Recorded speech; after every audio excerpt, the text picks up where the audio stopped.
tous les symboles de l'État avaient chuté.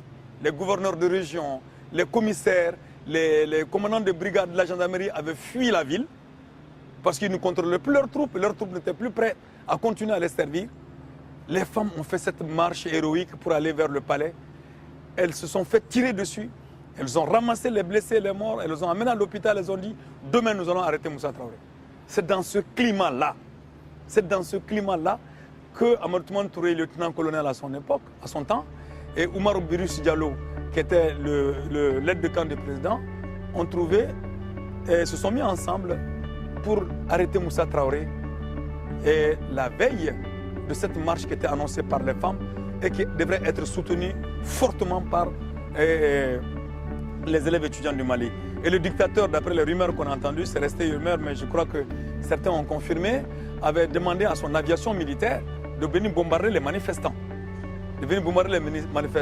C'est ce qui explique la présence d'un des responsables de la flotte aérienne militaire au sein du comité de réconciliation nationale que Amadou Toumani Touré a créé. Donc voilà, Amadou Toumani Touré a intervenu pour arrêter Moussa Traoré. Bravo, on a applaudi. Alors donc le lendemain, on était dans deux lieux différents à se regarder en chien de faïence.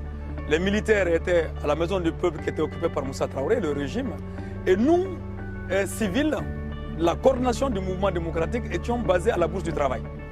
J'ai été interpellé pour aller voir, on m'a demandé de venir voir le président Amadou Toumani Touré, le commandant du comité de réconciliation nationale à la maison du peuple.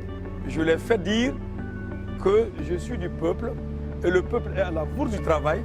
Je demande donc au peuple, aux militaires, de venir à la Bourse du Travail nous rencontrer parce qu'ils devraient faire allégeance au peuple. Et d'autres responsables du mouvement démocratique ont été effectivement aussi approchés. La réponse a été la même chose et les militaires ont été obligés de venir nous trouver à la Bourse du Travail pour discuter avec nous. Mais le verre était dans le fruit. Le verre, c'était les militaires. Le verre, c'était aussi des civils qui avaient déjà pactisé avec ces militaires. Le verre était tout cela qui avait profité allègrement du régime de Moussa Traoré, qui, avec le changement, y compris Alpha Omar Konaré lui-même, qui était ministre du dictateur au moment où nous on recevait les balles du dictateur en 1978. Donc ces mêmes vers qui étaient dans le fruit, entretenus qui par le Parti socialiste français, qui par les milieux de la DGC française, ces mêmes vers-là se sont développés dans notre fruit, dans le fruit de la révolution. Et voilà qui ont ramené toutes les revendications du peuple malien, des élèves étudiants du Mali, des travailleurs du Mali, à une seule dimension, celle d'organiser des élections libres, entre guillemets, transparentes, entre guillemets, celle de consacrer dans la loi fondamentale le multipartisme et la démocratie républicaine, avec donc un parlement multipartisan. Voilà en quoi ils ont cantonné toutes les revendications de ce formidable mouvement à des revendications institutionnelles. Maintenant, le continuer à mettre dans les institutions, c'est ça le nœud gorgien. Et c'est sur ça que nous n'avons jamais pu nous entendre, les nouveaux dirigeants et nous autres. Alors donc, nous qui avions créé le Comité national d'initiative démocratique, nous qui avons créé l'Association malienne des élèves et étudiants du Mali, certains qui avaient créé l'Alliance pour la démocratie au Mali, en 5 ans du régime de Alpha Omar Konaré déjà, qui a été choisi et élu président de la République en 1992, lorsqu'Amadou Toumani Touré a donc été contraint de passer la main, contrairement à tout ce qu'on raconte, il a été contraint de passer la main. Alors donc, en 5 ans de gestion de ce régime, on s'est rendu compte que le régime en place avait fait sienne la politique de développement du Fonds monétaire de la Banque mondiale de Moussa Traoré de 1985. Parce qu'en 1985, le régime du dictateur a fait ce qu'on appelait le programme de réforme économique.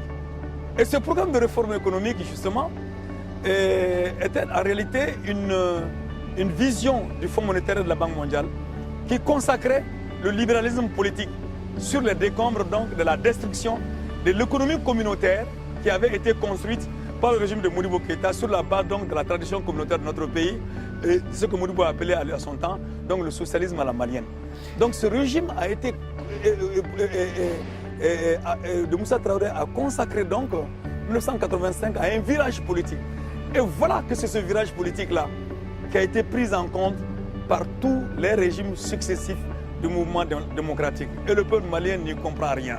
Il n'y comprend pas parce que des gens qui étaient avec lui dans la rue pour braver essuyer les balles, que ces gens, une fois au pouvoir, ayant vu ce carnage en 48 heures, comment ces gens peuvent, du jour au lendemain, donner dans l'enrichissement personnel, donner dans la liquidation des sociétés et entreprises publiques, donner dans l'abandon de la jeunesse à l'obscurantisme, à l'analphabétisme, et se mettre complètement à dos le peuple en ne prenant pas en compte les questions de santé.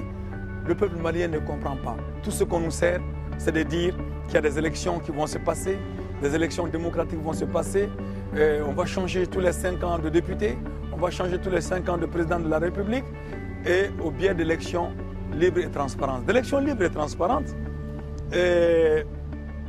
nous avons, depuis l'avènement de la démocratie au Mali, assisté qu'à des élections truquées. En 1992, les élections avaient été truquées. Nous nous sommes réunis et nous avons dit, bon, puisque les élections se sont mal passées, c'est la première fois qu'on va à des élections de multipartisme depuis plusieurs années, environ 30 ans. Alors donc, acceptons le résultat de ces élections. 5 ans après, voilà que Alpha Oumar Konaré et son parti politique, la démarche PASJ, va organiser des élections sans liste électorale. Mais malheureusement, lorsque nous avons contesté cela, partout en Europe, et même au niveau de la communauté africaine, les gens ont commencé à nous traiter de maximalistes. Et les gens ont commencé, parce que chacun est à la recherche d'un mirage. Les Africains sont nostalgiques. Ou du moins, ce n'est pas qu'ils sont nostalgiques, les Africains ont besoin d'espoir. Ils ont besoin d'espoir. Ils ont besoin, tout ce qui brille un peu, constitue une lueur d'espoir pour les Africains. Et parfois, on le prend sans discernement. Et très souvent, ça n'arrive que chez les autres. Si les autres, c'est chez les autres, c'est meilleur en nous.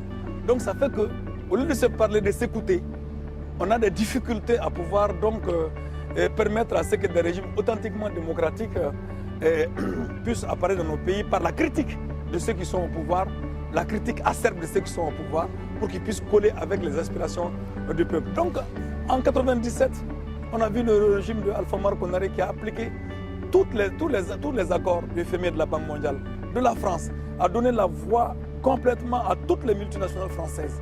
Et évidemment, il ne faut jamais oublier une chose importante, c'est que nous sommes déjà asservis d'après notre franc, la monnaie. La monnaie nous a servi déjà.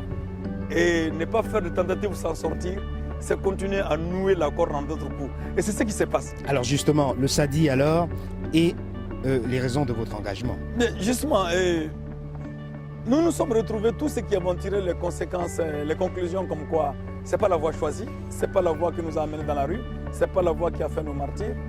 Nous avons créé un mouvement politique qu'on a appelé Solidarité africaine pour la démocratie et l'indépendance. On voulait que ce mouvement soit le creuset de toutes les forces qui ne sont pas d'accord avec l'orientation du régime, de toutes les forces qui avaient des propositions alternatives. Et pendant 5 ans, nous sommes restés en tant que mouvement politique. Mais rapidement, la répression s'est abattue sur nous. Moi, j'ai été obligé, par exemple, de faire 11 mois d'exil. Sous la dictature de Moussa Traoré, j'ai fait 11 mois de prison avec torture. Et sous le régime démocratique d'Alpha Oumar Konaré, pour avoir contesté les résultats des élections auxquelles on n'était même pas partie prenante, j'ai dû faire 11 mois d'exil. Femmes et enfants arrêtés, mis en prison. D'autres membres de la contestation à l'époque arrêtés, mis en prison, en même temps des gens qui ont été assassinés. Mais tout ça s'est passé sous le silence. Alors donc, nous nous sommes dit, on a créé le mouvement pour repositionner les revendications politiques du peuple malien. Et au bout de 5 ans, nous avons transformé ce mouvement en parti politique.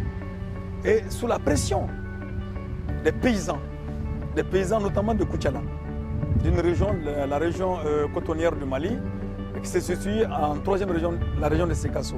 Donc nous avons eu des pressions de la part de ces populations et d'autres jeunes et d'autres chômeurs pour dire vous ne pouvez pas rester au stade de mouvement politique pour pouvoir et prétendre gérer le pays.